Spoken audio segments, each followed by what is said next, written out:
It was the Chief Minister's turn to hit the airwaves after the Maritime Union labelled the lease deal a worry because the port was vital for Australia's defence. And it seems some listeners share the sentiment. We have a love-hate relationship with China, so... It's a good question, Ron. It's one of the questions that went through our process. The Land Bridge Group, owned by a Chinese billionaire, this week secured a 99-year lease of Darwin's port. The deal had to navigate tricky foreign ownership issues, aggravated by defence interests in the top end, an area that also hosts growing rotations of US Marines.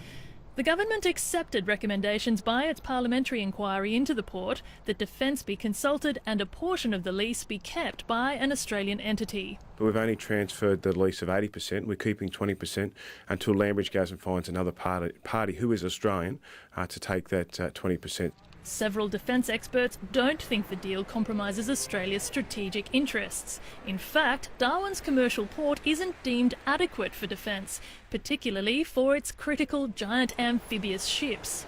What the US is looking for is not just a relationship with Australia through the Marines in Darwin, but being able to move those Marines around through the Southeast Asian and South Pacific area, and they can only do that when they have access to these particular amphibious ships. Defence is now spending $16 million on a new barge facility, which sits near to, but isn't part of, the Darwin port. Not all concerns are put to rest, though.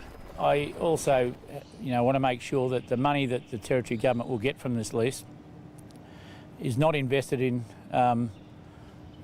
projects that might be seen as lead up to the next election. Troubled waters ahead. Alyssa Betts, ABC News.